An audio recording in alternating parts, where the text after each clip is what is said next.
Hi hello friends, എല്ലാവർക്കും നമ്മുടെ സാന്ത്വനം 2-ന്റെ ഇനി വരാനിരിക്കുന്ന ഒരു എപ്പിസോഡ് റിവ്യൂയിലോട്ട് സ്വാഗതം. നമ്മുടെ വീഡിയോസ് ഒക്കെ കേൾക്കാൻ ഇഷ്ടമാണെങ്കിൽ ഒന്ന് ലൈക്ക് ചെയ്യാനും ഹൈപ്പ് ചെയ്യാനും നിങ്ങൾ ആരും മറന്നു പോകല്ലേ. ഒപ്പം നമ്മുടെ ചാനൽ ആദ്യമായിട്ടാണ് കാണുന്നതെങ്കിൽ ഒന്ന് സബ്സ്ക്രൈബ് ചെയ്തിട്ട് സപ്പോർട്ട് ചെയ്യുക. അങ്ങനെ നമ്മുടെ സാന്ത്വനം 2-ല് നല്ല ഇടിവെട്ട് ട്വിസ്റ്റ് സീനുകളും കാര്യങ്ങളൊക്കെയാണ് വരുന്നത് കേട്ടോ. അങ്ങനെ നമ്മുടെ ഗോമതിയെയും മിത്രയെയും അതുപോലെ തന്നെ അനുവിനെയും ആദ്യം കൊണ്ടുവന്ന് സ്റ്റേഷനിൽ നിർത്തി, അത് കഴിഞ്ഞ് അതിന് മുന്നേ ആയിട്ട് തന്നെ നമ്മുടെ ബാലനെയും ആനന്ദിനെയും കൊണ്ടുവന്ന് നിർത്തിയിരിക്കുകയാണ്. അങ്ങനെ ഇവർ ഇത്രയും പേരെയും കൊണ്ടുവന്നു. ഇനി ആര്യനെയും ആകാശിനെയും കൊണ്ടുവരണം. ഇതിൽ മീനാക്ഷിയുടെ പേര് മാത്രം എന്തോ ചേർത്തില്ല, നമ്മുടെ ഉദയഭാനുവും അതുപോലെ തന്നെ ശ്രീകല. കാരണം നമ്മുടെ ദേവീനെ കാണാനായിട്ടൊക്കെ മീനാക്ഷി വന്നു പോയി. അത് കൂടാണ്ട് ഒന്ന് രണ്ട് പ്രാവശ്യമൊക്കെ വിളിക്കുകയൊക്കെ ചെയ്തതിന്റെ സിമ്പതിയുടെ പുറത്തായിരിക്കാം നമ്മുടെ മീനാക്ഷിയുടെ പേര് അവോയ്ഡ് ചെയ്തു. അങ്ങനെ ദേവമംഗലത്ത് മൊത്തത്തിൽ ഒരു ഇടിവെട്ട് പണിയാണ് വരുന്നത് കേട്ടോ. പക്ഷെ ഇതിലൊരു ട്വിസ്റ്റ് വരുന്നുണ്ട്. അതായത് ഒരു ജസ്റ്റ് ഒരു പ്രഡിക്ഷൻ ആണ്. അതായത് നമ്മുടെ ഇന്ദിരാമ സങ്കടപ്പെട്ടുകൊണ്ട് നമ്മുടെ അനന്തനെയും അതുപോലെ അച്യുതനെയും വിളിച്ചു വരുത്തി പെട്ടെന്ന് തന്നെ എന്റെ മോള് ഗോമതി, എന്റെ കൊച്ചുമക്കളെയൊക്കെ പോലീസ് അറസ്റ്റ് ചെയ്തുകൊണ്ട് പോയി, എന്തെങ്കിലും ചെയ്യണ്ടേ, അതോ നിങ്ങൾ വൈരാഗ്യത്തോടെ ഇരിക്കുകയാണോ എന്ന രീതിയിൽ അച്യുതനെയും അനന്തനെയൊക്കെ പറഞ്ഞ് സമ്മതിപ്പിച്ച് അവരെ പോലീസ് സ്റ്റേഷനിലോട്ട് ഒരു വക്കീലിനെയും കൂട്ടിവിടാനായിട്ട് ഇന്ദിരാമ ശ്രമിക്കുന്നുണ്ട് കേട്ടോ. അപ്പം ഇത് ദേവമംഗലക്കാർക്ക് ഭയങ്കര ഒരു അതിശയം. കാരണം അവര് പോലീസിന്റെ സിഐയുടെ അടുത്ത് നേരിട്ട് വന്നിട്ട്, മേഡം ഞാന് ഗോമതിയുടെ ആങ്ങളമാരാണ് ഞങ്ങൾ രണ്ടുപേരും, അതായത് എന്റെ പെങ്ങളെ ഒരു തെറ്റും ചെയ്തിട്ടില്ല, ഇവര് ഫ്രോഡുകളാണ് ഈ ഉദയഭാനും സ്ത്രീകളെ, നിങ്ങൾ വേണമെങ്കിൽ ഒന്ന് തിരക്കി നോക്കൂ, എന്റെ പെങ്ങളോ അല്ലെങ്കിൽ അവരുടെ കുടുംബക്കാരോ ആരും തന്നെ ആ കുട്ടിയോട്, അതായത് ഈ ശ്രീദേവി എന്ന് പറയുന്ന കുട്ടിയോട് ഒരിക്കൽ പോലും മോശമായിട്ട് പെരുമാറുകയോ സംസാരിക്കുകയോ ഒന്നും തന്നെ ചെയ്തിട്ടില്ല എന്നൊക്കെ പറയണ്. അപ്പം ഇത് ദേവമംഗലക്കാർക്കും നമ്മുടെ ബാലനും ഗൗമതിക്കും ഭയങ്കര അതിശയാവുകയാണ്. കാരണം അനന്തൻ മെയിൻ മിത്രയും കൂടെ ഇതിൽ പെട്ടൊക്കെയാണ്, മിത്ര എന്നെ അറസ്റ്റ് ചെയ്തൊക്കെയാണ്. അപ്പൊ എല്ലാം കൊണ്ടും ദേഷ്യങ്ങളോ വൈരാഗ്യങ്ങളോ ഒന്നും മനസ്സിൽ വെക്കാതെ ഇങ്ങനെ ഒരു സിറ്റുവേഷൻ വന്നപ്പോൾ സ്വന്തം കൂടപ്പിറപ്പുകൾ തന്നെ വന്ന് സഹായിക്കുന്ന ഒരു രീതിയും ഞാൻ പ്രെഡിക്റ്റ് ചെയ്യുന്നുണ്ട്. കാരണം അങ്ങനെ വരാനും സാധ്യതയുണ്ട്. പക്ഷെ ഇതിൽ നമുക്ക് വരുന്നൊരു സീൻ കൂടുതൽ സാധ്യത എന്ന് പറയുന്നത്, നമ്മുടെ ആര്യൻ ഈ വിവരം നമ്മുടെ രാമേട്ടൻ വഴി അറിയുന്നുണ്ട്. അതായത് ഇങ്ങനെ പോലീസ് വരികയും ബാലനെയും ആനന്ദിനെയും കൊണ്ടുപോയി, അതുപോലെ തന്നെ ഗോമതിയെയും അനുവിനെയും മിത്രേനെയും കൂടെ സ്റ്റേഷനിലോട്ട് കൊണ്ടുപോയിക്കുകയാണ് എന്ന വിവരമൊക്കെ അറിഞ്ഞുവല്ലോ. അപ്പം ആ വിവരം അറിഞ്ഞ് പെട്ടെന്ന് തന്നെ രാമേട്ടൻ ആര്യനെ വിളിച്ച് കാര്യങ്ങളൊക്കെ പറയാണ്. ഇന്നതുപോലെയാണ് സംഭവം. എന്തൊക്കെയാ രാമേട്ട ഈ പറയണത്? അമ്മയും അച്ഛനെയൊക്കെ അറസ്റ്റ് ചെയ്തുകൊണ്ട് പോയോ? ആരെ കേസ് കൊടുത്തേന്ന്? അത് ഗാർഹിക പീഡനത്തിന്റെ പേരിലോ സ്ത്രീധനത്തിന്റെ പേരിലോ എന്നൊക്കെ പറഞ്ഞിട്ട് ദേവിമോള് കംപ്ലൈന്റ് കൊടുത്തു എന്നാണ് അറിഞ്ഞിരിക്കുന്നത്. മോനെ, എനിക്ക് സത്യാവസ്ഥ അറിയില്ല എന്നിങ്ങനെ പറഞ്ഞിട്ടോ. അപ്പൊ ആര്യം പറഞ്ഞു, ഇല്ല രാമേട്ട, ഒരിക്കലും ഏട്ടത്തി അങ്ങനെ ഒരു കംപ്ലൈന്റ് കൊടുക്കില്ല, ഇത് മിക്കവാറും ആ ശ്രീകലയുടെ ഉദയഭാനുവിന്റെ കളിയായിരിക്കും എന്നിങ്ങനെ ആര്യം പറയണ്. എന്തായാലും നീ വേഗം ചെന്ന് എന്തെങ്കിലും ചെയ്യെന്ന് പറയണ. അങ്ങനെ നമ്മുടെ ആര്യം പെട്ടെന്ന് തന്നെ മീനാക്ഷിയെ വിളിച്ച് ഈ കാര്യങ്ങളൊക്കെ പറയണ. മീനാക്ഷി ഞെട്ടിത്തെറിക്കണ്. ഒരിക്കലും ദേവിയേട്ടത്തെ അങ്ങനെ ചെയ്യില്ല. അപ്പൊ ആര്യനും പറഞ്ഞു, അതേ മീനാക്ഷി ഏട്ടത്തി, ഒരിക്കലും ദേവിയേട്ടത്തി അങ്ങനെ ഒരു സിറ്റുവേഷൻ വരുത്തില്ല, അതെനിക്ക് ഉറപ്പാണ് എന്നിങ്ങനെ പറയാൻ കേട്ടോ. ഇത് കേട്ട് കഴിഞ്ഞപ്പം നമ്മുടെ ആര്യം പറഞ്ഞു, നമുക്ക് ഇനി എന്തെങ്കിലും ചെയ്യണം. അങ്ങനെ മീനാക്ഷി പറയും, ആര്യ നീ ഇനി വാ, നമുക്ക് എത്രയും പെട്ടെന്ന് ഞാൻ ദേവിയേട്ടത്തെ ഒന്ന് വിളിച്ചു നോക്കട്ടെ എന്ന് പറയാം. അങ്ങനെ ദേവിയെ വിളിക്കുന്ന സമയത്ത് ബെല്ലടിക്കുന്നതും ഈ ശ്രീകലയാണ് ഫോൺ എടുക്കുന്നത്. അപ്പൊ മീനാക്ഷി ആണെന്ന് കണ്ടു കഴിയുമ്പോൾ ശ്രീകല പതുക്കെ ആ കോൾ അങ്ങ് കട്ട് ചെയ്യും. കാര്യം വേറൊന്നുമല്ല, ഇനിയിപ്പോ ദേവി മോള് ഈ പോലീസ് കേസും മറ്റുമൊക്കെ അറിഞ്ഞു കഴിഞ്ഞാൽ അത് പണിയാവില്ലേ.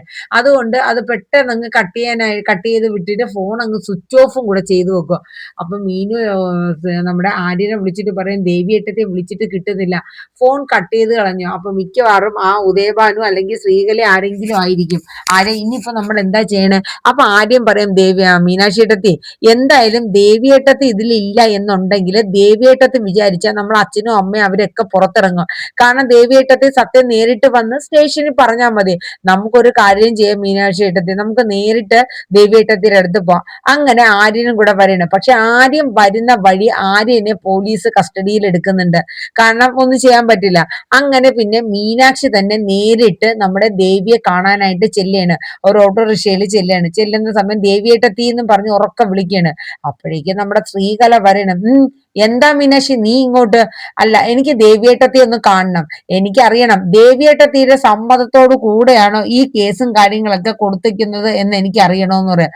അങ്ങനെ നമ്മുടെ ആ ഉദയഭാനും നമ്മുടെ ശ്രീകലയും കൂടെ ചേർന്നിട്ട് പറയാം, ദേവിയെ ഇപ്പൊ കാണാൻ പറ്റില്ല, ദേവിക്ക് നിങ്ങളെ ആനന്ദേട്ടൻ അയച്ച ഡൈവേഴ്സ് നോട്ടീസ് കൊണ്ട് എന്റെ മോളുടെ ജീവൻ പകുതി പോയി കിടക്കാം, അവളെ ഇനി എന്ത് പറഞ്ഞ് നിനക്ക് ആക്കാനാന്ന് പറഞ്ഞുകൊണ്ട് ശ്രീകല നമ്മുടെ മീനാക്ഷിയുടെ നേരെ അങ്ങ് തിരിയാണ്. മീനാക്ഷി പറഞ്ഞു, എന്തൊക്കെ പറഞ്ഞിരുന്നാലും ആന്റി എനിക്ക് ദേവിയേട്ടത്തെ കാണാണ്ട് പോവാൻ പറ്റില്ല, എനിക്ക് കണ്ടേ പറ്റൂ എന്ന് പറയുന്നത്. അങ്ങനെ ഈ പുറത്തെ ബഹളമൊക്കെ കേട്ട് ദേവി എണീറ്റ് വരെയാണ്. അപ്പൊ ദേവി അകത്തുനിന്ന് എഴുന്നേറ്റ് വരുമ്പോ മീനാക്ഷിയാണ് അവിടെ നിൽക്കുന്നത്. മീനു നീയാണോ മോളെ? അയ്യോ മീനു, എന്താ മോളെ, എന്താ നീ അറിഞ്ഞില്ലേ, ആനന്ദേട്ടൻ എനിക്ക് ഡൈവേഴ്സ് നോട്ടീസ് അയച്ചു, ഇനി ഞാൻ എന്ത് ചെയ്യും, എന്നെ ജീവിതത്തിൽ നിന്നും ആനന്ദേട്ടൻ എന്നേക്കുമായിട്ട് പുറത്ത് കളഞ്ഞു മോളെ എന്നൊക്കെ പറഞ്ഞിട്ട് ദേവി എണ്ണി പിറക്കാണ്.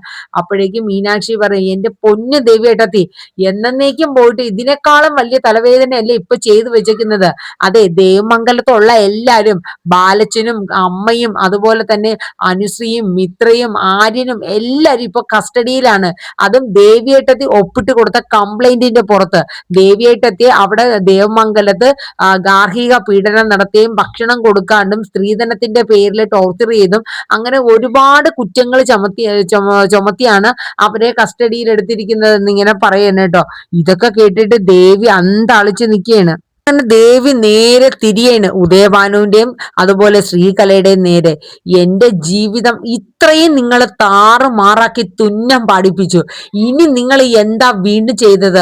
ഓഹോ, അപ്പൊ എന്നെ രാവിലെ ഇവിടെ ആക്കിയിട്ട് നിങ്ങൾ എനിക്ക് വേണ്ടി ആനന്ദേട്ടൻ എനിക്ക് എന്നെ തേടി ഇങ്ങോട്ട് വരുമെന്ന് പറഞ്ഞ് നിങ്ങൾ നേരെ പോലീസ് സ്റ്റേഷനിലേക്കാണല്ലേ പോയത്?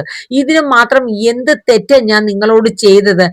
ഒരു അച്ഛനും അമ്മയും എന്ന രീതിയിൽ നിങ്ങൾക്ക് നിങ്ങൾക്ക് കൊല്ലാൻ പാടില്ലായിരുന്നു. നിങ്ങൾ എന്തിനാ എന്നെ ഇങ്ങനെ എന്റെ ജീവിതം നശിപ്പിക്കണ? എന്ത് തെറ്റാ അവര് നിങ്ങളോട് എല്ലാം ചെയ്തത്? നമ്മളല്ലേ അവരെ ഇത്രയും ക്രൂശിച്ചത്, എന്നിട്ട് ഇപ്പൊ ദേ പോലീസ് സ്റ്റേഷനിലും കയറ്റിയിരിക്കുന്നു. എന്ത് മഹാപാപ അമ്മ, നിങ്ങളൊരു മനുഷ്യ സ്ത്രീയല്ലേ, നിങ്ങൾക്ക് എങ്ങനെ ഇതിന് സാധിച്ചു എന്നൊക്കെ പറഞ്ഞ് ദേവി കിടന്ന് ഇങ്ങനെ വെപ്രാളപ്പെടണ്. മോളെ മീനു വാ, നമുക്ക് ഇപ്പൊ തന്നെ സ്റ്റേഷനിൽ പോവാം, ഇപ്പൊ തന്നെ. അപ്പോഴേക്കും ശ്രീകല അങ്ങോട്ട് ഇടഞ്ഞില്ലേ, നീ എങ്ങോട്ടാടി പോണത്? ഈ വീട് വിട്ട് നീ ഇറങ്ങുമെങ്കിൽ നിന്റെ മുട്ടുകാല് ഞാൻ തല്ലി ഓടിക്കും. അപ്പൊ ദേവി പറഞ്ഞു, അതെ, ഇത്രയും നാളെ നിങ്ങൾ പറയണ ആട്ടും തുപ്പും കള്ളത്തരവും കേട്ട് ഞാൻ എന്റെ ജീവിതം ഇപ്പൊ ഈ വഴിയാധാരാക്കിയിട്ട് നിങ്ങളുടെ ഒറ്റൊരുത്തിരെ വാക്ക് കേട്ടോണ്ടാ. ഇനി ഈ ദേവി അതിന് കിട്ടില്ല. മോളെ മീനാക്ഷി, നീ ഇങ്ങോട്ട് വരുന്നുണ്ടോ? എനിക്ക് സത്യങ്ങളെല്ലാം പോലീസുകാരോട് പറയണം, അല്ലാണ്ട് എവരെ വാക്കും കേട്ടോണ്ടിരിക്കാൻ എനിക്ക് ഇനി പറ്റില്ല എന്ന് പറഞ്ഞ് മീനാക്ഷി ഉദയഭാനുവിനെയും അതുപോലെ ശ്രീകലേനെയൊക്കെ ധിക്കരിച്ചുകൊണ്ട് അവിടെ നിന്ന് ഇറങ്ങി നേരെ പോലീസ് സ്റ്റേഷനിലോട്ട് വരെയാണ്. അങ്ങനെ അവിടെ ചെന്ന് കഴിയുമ്പോൾ അവിടെ ഫ്രണ്ടിൽ ആരാന്ന് ചോദിക്കുമ്പോ ഞാൻ മിത്രയാണ്, ഇങ്ങനെ മീനാക്ഷിയാണ്, ദേവമംഗലത്തെ ബാലന്റെ മരുമകളാണ് എന്ന് പറയാം. ഇതാരാ? അത് ശ്രീദേവിയാണ്. ഈ ശ്രീദേവിയാണ് ദേവമംഗലക്കാർക്കെതിരെ കംപ്ലൈന്റ് തന്നു എന്നും പറഞ്ഞിരിക്കുന്നത്. അങ്ങനെ അവര് രണ്ടുപേരോട് ഞങ്ങൾക്ക് CA സാറിനെ ഒന്ന് കാണുമെന്ന് പറയാം. അങ്ങനെ അവരെ കയറ്റി വിടണം. അങ്ങനെ അവിടെ CAയുടെ മുമ്പിൽ എത്തുന്ന നമ്മുടെ ദേവി സത്യങ്ങളൊക്കെ പറയണം. അതായത്, ഞാനാണ് ശ്രീദേവി, ഒരിക്കലും ഞാൻ ഒരു കംപ്ലൈന്റും ഇവിടെ തന്നിട്ടില്ല ദേവമംഗലക്കാർക്കെതിരെ. അപ്പം CA ചോദിക്കും, അപ്പൊ പിന്നെ നിങ്ങളുടെ സൈൻ ഇവിടെ എങ്ങനെ വന്നു? അത് ഞാനല്ല, എന്റെ അമ്മ സൈൻ ചെയ്തതായിരിക്കും. ഒരിക്കലും ഇത് പറഞ്ഞിരിക്കുന്ന പോലെ ഒരു പീഡനോ, ഗാർഹിക പീഡനോ അല്ലെങ്കിൽ സ്ത്രീധനത്തിന്റെ പേരിലുള്ള പീഡനങ്ങളോ ഒന്നും തന്നെ ഈ ദേവമംഗലത്തിലെ ഒരു മനുഷ്യരും എന്നോട് കാണിച്ചിട്ടില്ല മേഡം. അത് മാത്രമല്ല, സ്വന്തം മക്കളെക്കാട്ടിൽ ഞങ്ങൾ 3 മരുമക്കളെ ആ അച്ഛനും അമ്മയും മകളെ പോലെയാണ് ഞങ്ങളെ 3 പേരെ സ്നേഹിച്ചത്. അങ്ങനെ ഓരോന്നോരോന്നായി നമ്മുടെ ദേവി എണ്ണി പറയണേ, ഈ ജീവിതം, എന്റെ ജീവിതം പോലും ഈ രീതിയിലാക്കി തീർത്തത് മറ്റാരുമല്ല, എന്റെ അച്ഛനും അമ്മയാണ്. അവരാണ് ഈ കള്ളക്കഥകളൊക്കെ ഉണ്ടാക്കി നിങ്ങളെ പോലും പറഞ്ഞ് വിശ്വസിപ്പിച്ച് ഈ കേസ് എടുപ്പിച്ചത് എന്നൊക്കെ നമ്മുടെ ദേവി പറയണ. അപ്പോഴേക്കും ഈ CA ചോദിക്കണം, ഓഹോ, അപ്പൊ അങ്ങനെയാണ് കളികള്. ഇവിടെ വന്നിട്ട് എന്തായിരുന്നു, എന്റെ മകളെ ആഹാരം പോലും കൊടുക്കാണ്ട് അവിടെ ഇട്ട് പീഡിപ്പിച്ചു, അതാണ് ഇതാണ് എന്നൊക്കെ പറഞ്ഞ് ഞങ്ങളുടെ മുന്നിൽ കിടന്ന് മതിയായ ഷോ എന്ന്. അപ്പോഴേക്കും അപ്പോഴത്തേക്കും ശ്രീദേവി പറയണ, ഒരിക്കലും ഇല്ല മാഡം, എന്നെ ഒരു രീതിയിലും അവിടുത്തെ അച്ഛനോ അമ്മയോ എന്റെ സ്വന്തം ഭർത്താവോ എന്റെ അനിയത്തിമാരോ ഒരാളും എന്നോട് മോശമായിട്ട് പെരുമാറുകയോ ഒന്നും ചെയ്തിട്ടില്ല. ഇതിനെല്ലാം കാരണം എന്റെ അച്ഛനും അമ്മയും തന്നെയാണ്.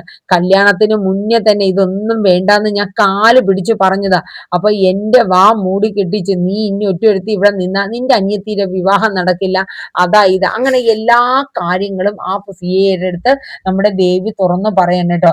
ഈ ദേവിയുടെ കരഞ്ഞുകൊണ്ടുള്ള ആ ഒരു ഇതില് നമ്മുടെ ബാലനും അതുപോലെ ഗോമതിയും അതോടൊപ്പം തന്നെ ആനന്ദിന് പോലും മനസ്സലിവ് തോന്നിപ്പോവാണ്. കാരണം നമുക്ക് വേണ്ടിയിട്ട് അവള് തെറ്റ് ചെയ്തു പോയി. എന്നിട്ട് ദേവി പറയുന്നുണ്ട്, ഞാൻ ആ കുടുംബത്തിനോട് ഒരുപാട് കള്ളങ്ങൾ പറയുകയും ചെയ്തിട്ടുണ്ട്. അതായത് എന്റെ അമ്മയും അച്ഛനും പറഞ്ഞു ഒരു കള്ളം പൊട്ടിപ്പോവാതിരിക്കാൻ വേണ്ടി അടുത്ത 100 കള്ളം പറയും. അങ്ങനെ അങ്ങനെ കള്ളങ്ങളുടെ മേലെ പടി കെട്ടിയാണ് എന്റെ ജീവിതം പൊക്കോണ്ടിരുന്നത്. പക്ഷെ എന്നാണെങ്കിലും പിടിക്കപ്പെടും എന്നുള്ളത് എനിക്ക് നന്നായിട്ട് അറിയാമായിരുന്നു. പക്ഷെ എന്റെ ഭാഗത്ത് നിന്നുണ്ടായ ഒരു തെറ്റ് ഞാൻ ആരോടെങ്കിലും, എന്റെ അച്ഛനോടോ അല്ലെങ്കിൽ അതായത് ബാലച്ചനോടോ അല്ലെങ്കിൽ അമ്മയോടോ ആരോടെങ്കിലും ഞാൻ ഈ സത്യങ്ങളൊക്കെ പറഞ്ഞിരുന്നു എങ്കിൽ എനിക്കൊരു പക്ഷെ എന്റെ ഈ ജീവിതം നഷ്ടപ്പെടില്ലായിരുന്നു മേഡം എന്നൊക്കെ പറഞ്ഞ് ദേവി അവരുടെ മുമ്പിൽ കൈ കൂപ്പി നിൽക്കുകയാണ്. അവരെ വെറുതെ വിടണം, അവരൊരു തെറ്റും ചെയ്തിട്ടില്ല എന്നൊക്കെ ദേവിയുടെ സാക്ഷി. കാരണം ശ്രീദേവി ആണല്ലോ ഇത് പറഞ്ഞേക്കുന്ന പെറ്റീഷൻ കൊടുത്തേക്കുന്ന. ആ ശ്രീദേവി തന്നെ നേരിട്ട് വന്ന് സത്യാവസ്ഥ ബോധിക്കുമ്പോ അതിൽ കൂടുതൽ ഇനി എന്ത് തെളിവാ വേണ്ടത്? അങ്ങനെ ആ സിയെ പറയുന്നത്, ഓഹോ അപ്പൊ ഞങ്ങളെ കബളിപ്പിച്ചത് ഉദയഭാനുവും ആ ശ്രീകലയാണല്ലേ, ഇതിനെതിരെ അവർക്കെതിരെ ആക്ഷൻ എടുത്തിരിക്കും എന്നൊക്കെ പറഞ്ഞിട്ട് സിയെ ദേഷ്യപ്പെടണം കേട്ടോ. അങ്ങനെ ഒരു സീനും കാര്യങ്ങളൊക്കെയാണ് ഇനി നമ്മുടെ സാന്ത്വനം 2 വരാനായിട്ട് ഇരിക്കുന്നത് കേട്ടോ. അപ്പൊ എന്തായാലും നമുക്ക് കാത്തിരിക്കാം. നമ്മുടെ ഒരു പ്രഡിക്ഷൻ രീതിയാണ് മറ്റേ അനന്തനും അച്യുതനും കൂടെ വന്നിട്ട് നമ്മുടെ ഗോമതിയെയും ബാലിനെയും മറ്റുള്ളവരെയൊക്കെ ജാമ്യം വക്കീലിനെയും കൊണ്ടുവന്ന് ജാമ്യം നൽകി രക്ഷപ്പെടുത്താനായിട്ട് ഇരിക്കുന്നത്. പക്ഷെ ഇങ്ങനെ ഒരു രീതിയുണ്ട്. അപ്പൊ ഇതിൽ ഏതാണ് വരുന്നതെന്നുള്ളത് നമുക്ക് എന്തായാലും കാത്തിരുന്ന് തന്നെ കാണാം. നമ്മുടെ വീഡിയോസ് ഒക്കെ കേൾക്കാൻ ഇഷ്ടമാണെങ്കിൽ ഒന്ന് ലൈക്ക് ചെയ്യാനും ഹൈപ്പ് ചെയ്യാനും മറന്നു പോകണ്ട. ഒപ്പം നമ്മുടെ ചാനൽ ആദ്യമായിട്ടാണ് കാണുന്നതെങ്കിൽ ഒന്ന് സബ്സ്ക്രൈബ് ചെയ്തോടെ സപ്പോർട്ട് ചെയ്യുക. അപ്പൊ നമ്മുടെ ഇതേ ചാനലിൽ തന്നെയാണ് നമ്മൾ രാവിലെ എല്ലാ ദിവസവും സാന്ത്വനം 2ന്റെ അന്നുള്ള വിശേഷം അപ്ലോഡ് ചെയ്യുന്നുണ്ട്. അത് കൂടാണ്ട് നമ്മുടെ സാന്ത്വനത്തിന്റെ ഇപ്പൊ ഞാൻ ഇടുന്ന ഈ ഒരു അപ്കമിങ് റിവ്യൂ, പിന്നെ നമ്മുടെ മഴതോരും മുമ്പേ, ഈ 2 പരമ്പരകളും നല്ല രീതിയിലുള്ള ഒരു ഫുൾ സപ്പോർട്ട് ഉണ്ടാകും എന്ന പ്രതീക്ഷയോടുകൂടെ തന്നെ ഞാൻ ഇന്നത്തെ നമ്മുടെ സാന്ത്വനം 2 അപ്കമിങ് റിവ്യൂ വൈൻഡപ്പ് ചെയ്യാണ്. Thank you, bye bye.